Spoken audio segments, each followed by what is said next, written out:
Hello student, आज हम लोग क्लास 12th के एक इम्पॉर्टेंट क्वेश्चन की बात करेंगे। चैप्टर है हमारा मैक्सिमा एंड मिनिमा।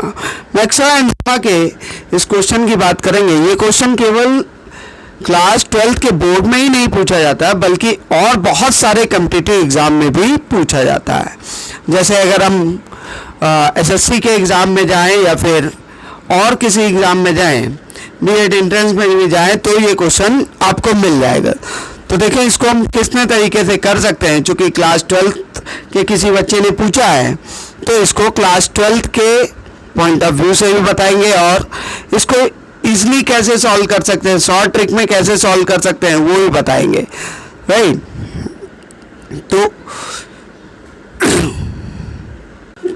तो देखें इसे।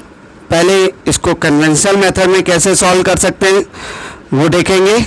चलिए, वेलकम टू बीएल ट्यूटोरियल्स। अगर आपने अभी तक चैनल सब्सक्राइब ना किया है तो कर लीजिए और अपने दोस्तों के साथ भी इसे शेयर कर दीजिए। तो चलिए शुरू करते हैं।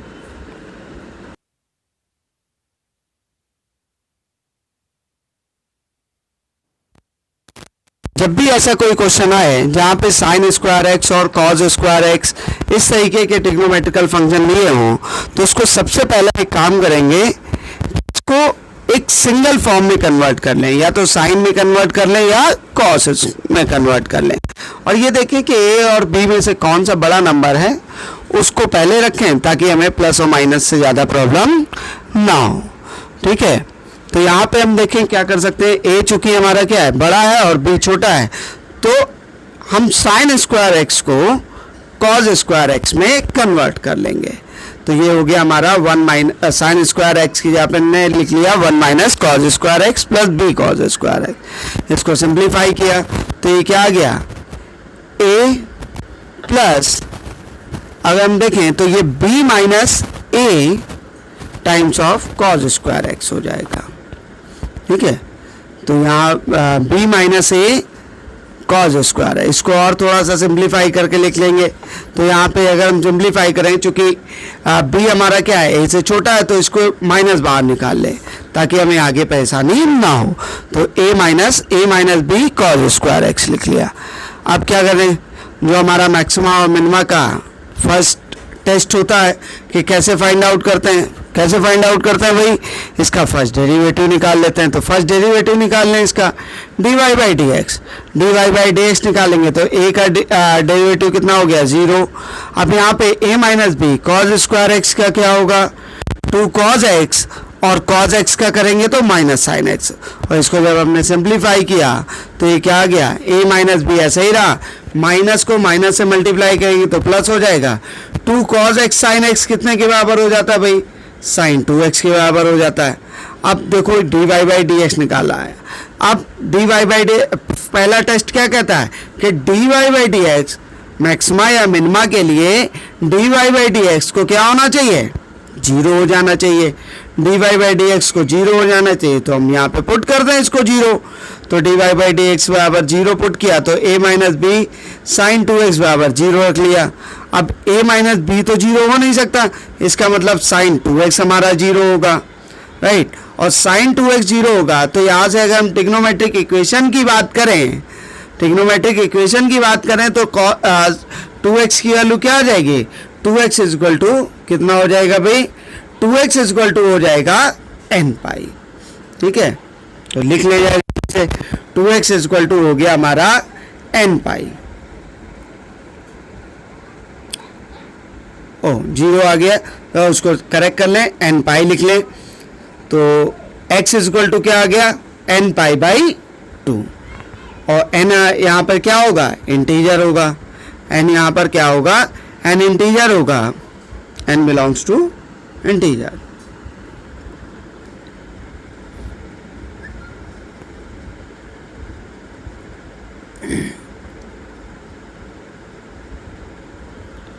ठीक है, तो x की वैल्यू क्या क्या हो सकती है भाई, n की वैल्यू 0 रखेंगे तो हमारा 0 आ जाएगा। n की वैल्यू जब 1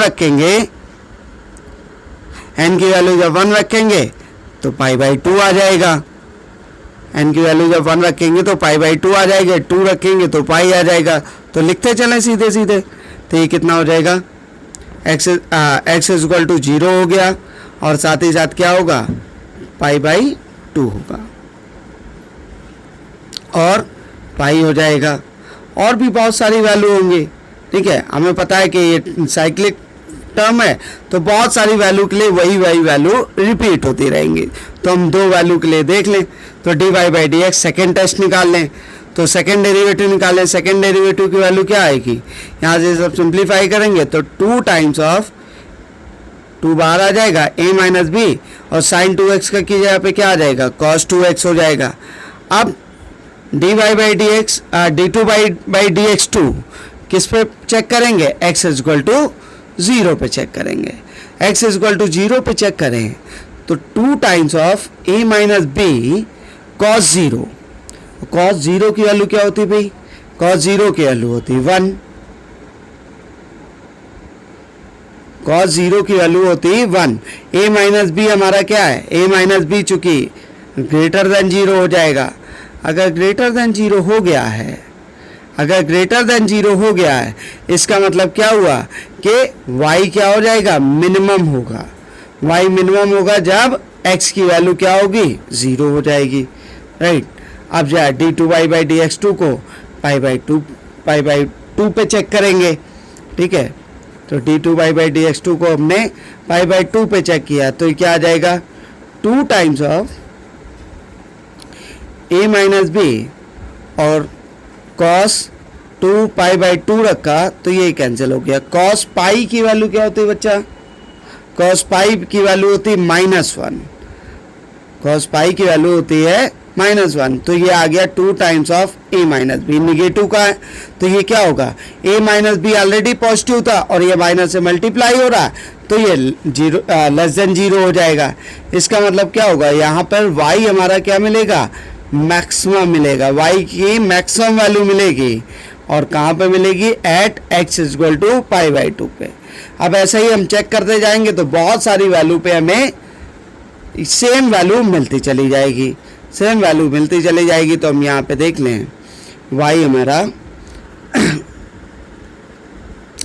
y की मिनिमम वैल्यू और मैक्सिमम वैल्यू कैसे निकलेगी, ठीक है। तो y की मिनिमम वैल्यू चेक कर लें। y की मिनिमम वैल्यू चेक करेंगे, y हमारा ये फंक्शन है, y की मिनिमम वैल्यू निकालेंगे तो y मिनिमम कब मिलेगा, जब x की वैल्यू हम क्या रखेंगे, 0 रखेंगे, 0 रखेंगे, राइट। तो a माइनस बी और cos 0 क्या होता है, cos 0 होता है 1। cos 0 क्या हो जाता है, 1 हो जाता है। तो a माइनस और 1 रखेंगे तो b हमारा पॉजिटिव हो जाएगा। यहाँ से जब सिंप्लीफाई करेंगे तो क्या आ जाएगा, a से a कैंसिल हो गया, b बच गया। तो y की मिनिमम वैल्यू कितनी हो गई, b हो गई, ठीक है। अब जा y की मैक्सिमम वैल्यू निकाल लें। y मैक्सिमम कहाँ मिलेगा, पाई बाई 2 पे। y मैक्सिमम कहाँ मिलेगा, पाई बाई 2 पे। तो पाई by 2 cos pi by 2, cos pi by 2 की वैल्यू कितनी होती है बच्चा, 0। cos पाई बाई 2 कितना होता है, 0। तो a minus b times of 0। तो फाइनली हमें क्या मिल गया, a माइनस बी 0 हो गया, ये a आ गया। तो y की मिनिमम और मैक्सिमम वैल्यू आ गई, y की मिनिमम और मैक्सिमम वैल्यू आ गई। y मैक्स आ गया a, y मिनिमम b आ गया। अब उनके लिए देखें जिनको कैलकुलस नहीं पता है, हमें सिंपल क्या करना है, एल्जेब्रिक टर्म से और ट्रिग्नोमेट्री हमें पता है तो इससे हम कैसे निकाल सकते हैं, इससे हम कैसे निकाल सकते हैं। तो क्या दिया है हमें फंक्शन दिया हुआ है y is equal to a sine square x plus b cos square x.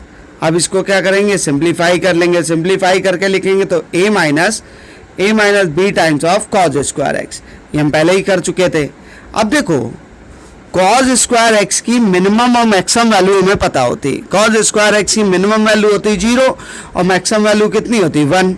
अब इसकी जब हम मिनिमम वैल्यू लेंगे, अब जब हम इसकी मिनिमम वैल्यू लेंगे तो a में से ये क्या होगा, माइनस वाला पार्ट सब्ट्रैक्ट होगा तो मैक्सिमम वैल्यू मिलेगी, और जब मैक्सिमम वैल्यू लेंगे तो मिनिमम वैल्यू मिलेगी। तो देखें जब cos स्क्वायर एक्स की मिनिमम वैल्यू ली गई, cos स्क्वायर एक्स हमारा क्या होगा 0, ये हमारा 0 हो जाएगा। तो a में से हम 0 घटाएंगे, a मेरा पॉजिटिव है तो ये क्या होगी, मैक्सिमम वैल्यू मिलेगी, क्योंकि a से हम क्या कर रहे हैं, कुछ ना कुछ घटा रहे हैं, सब्ट्रैक्ट कर रहे हैं, राइट। ए से हम कुछ सब्ट्रैक्ट कर रहे हैं, इस पार्ट को सब्ट्रैक्ट कर रहे हैं और इस पार्ट को सब्ट्रैक्ट कर रहे हैं, तो ये हमने मिनिमम सब्ट्रैक्ट करेंगे तो y हमारा क्या मिल जाएगा, मैक्सिमम मिल जाएगा।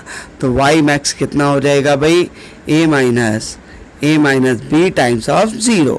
तो यहाँ से क्या आ गया, a आ गया। अब जब cos स्क्वायर एक्स की मैक्सिमम वैल्यू ले लो, मैक्सिमम वैल्यू क्या लेंगे, 1 लेंगे, राइट, मैक्सिमम वैल्यू 1 लेंगे। तो देखो क्या आ जाएगा, अगर हम सब्ट्रैक्ट कर रहे हैं, मैक्सिमम वैल्यू को सब्ट्रैक्ट करेंगे, a में से किसी भी चीज़ से हम इसकी मैक्सिमम वैल्यू को सब्ट्रैक्ट करेंगे, तो a में से हम इसकी मैक्सिमम वैल्यू को सब्ट्रैक्ट कर रहे हैं तो y की हमें क्या मिलेगी, मुझे मिनिमम वैल्यू मिलेगी। तो a minus b times of 1, तो फाइनली क्या आ गया, a माइनस बी। हाँ, सिंप्लीफाई किया तो फाइनली क्या मिल गया, हमें b मिल गया। तो यहाँ से इतना पार्ट। अब जाए इसके शॉर्ट ट्रिक की बात करें, जब ये एसएससी या किसी कॉम्पिटिटिव एग्जाम में आए तो इसको किस तरीके से सॉल्व करते हैं। तो y is a cos square x a sin square x plus b cos square x. तो यहाँ पे हम देखते हैं a और b में जो भी बड़ा है, a और b में जो भी बड़ा है वही y की मैक्सिमम वैल्यू होगी। तो a और b में बड़ा कौन है, a बड़ा है, a और b में बड़ा कौन है, a बड़ा है, इसलिए y मैक्सिमम क्या आएगा, a आएगा। और मिनिमम कितना है, छोटा कौन है, b छोटा है, ये गिवन है भाई a is greater than b, तो b छोटा है तो इसकी मिनिमम वैल्यू कितनी होगी, b आ जाएगी। इसकी मिनिमम वैल्यू क्या हो गई, b आ गई। चलिए आज के लिए फिलहाल इतना ही, मैं जल्दी आपके चैप्टर का वीडियो बना करके पुट करने वाला हूँ। चलिए थैंक यू। चल